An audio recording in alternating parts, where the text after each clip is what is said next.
Hello, and welcome back to another video.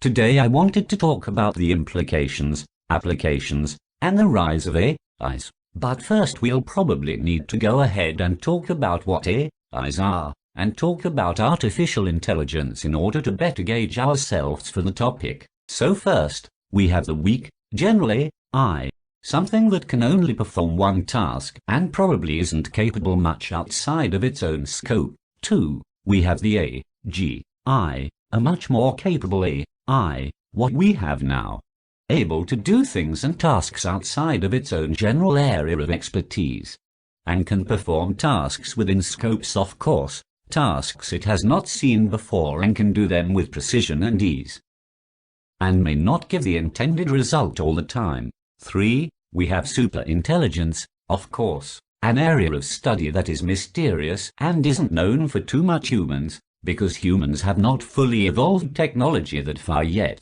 and it is hard to imagine such a thing existing now. But probably a super comprehensible AI that complete many of the tasks that humans can do, even beating them in their own game and probably even surpassing even the best computers. However, this is much more of speculation on my part now, and I can't do too much there. So for the beginning of the show, we have to talk about OpenAI, a supposed open and free institution that handles development on the mainstream AIs of the current age.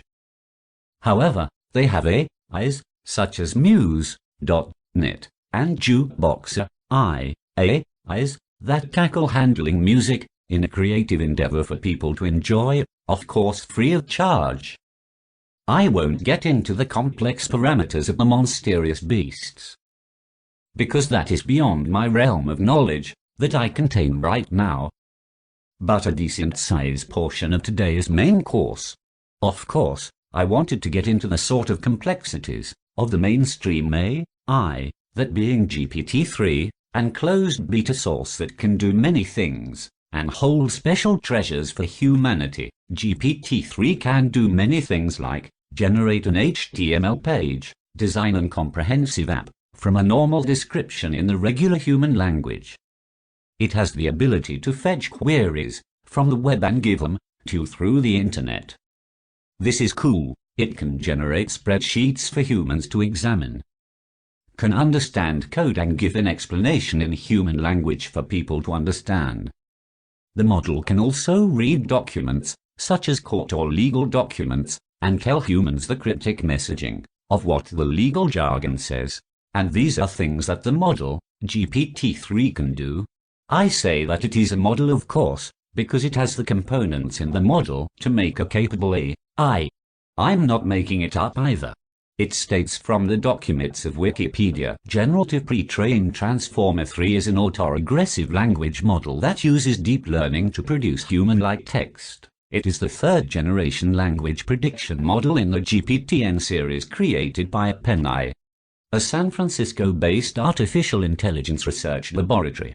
GPT-3's S full version has a capacity of 175 billion machine learning parameters.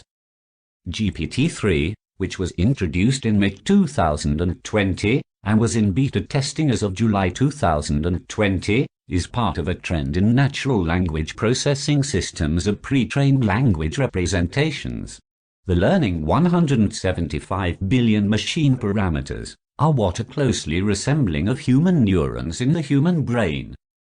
And not surprisingly, the next generation of GPT-N series, GPT-4, will contain about 100 trillion machine learning parameters too, and will closely resemble that of a human brain or mind. And experts say that will be a turning point of AI, too. This is speculation on my part, but I heard that this will become the start of superintelligence for AI itself. However, as of right now, the GPT-3 series is a closed beta, as stated earlier, and the team will only give people access, I believe with specific token to access the AI, in order to communicate to the machine itself. They say they will restrict bad actors, that our acting bad will be the main reason to close the loop on this artificial intelligence. I find this very intriguing, as it's just like a cat and mouse game, similar to what the gaming worlds today see something like hacking. I bring this analogy up because I see that all of this has much potential for humanity.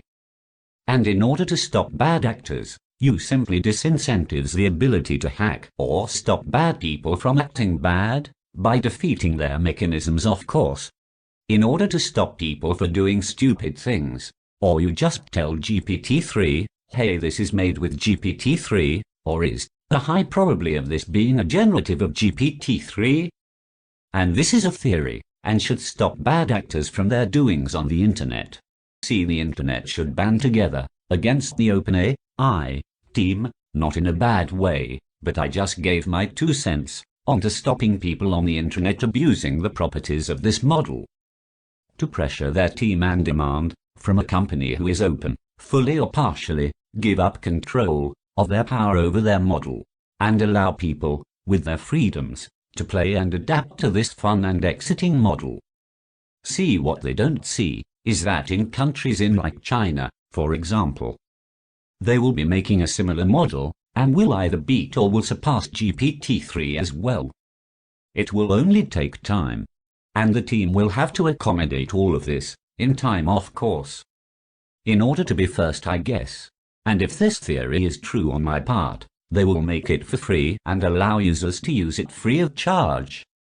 I mean, why not? They can scrape all of the user info from it, and probably do something like Google, and be very aggressive with advertisements. To people who have some sort of capital left, I suppose. But take it with a grain of salt.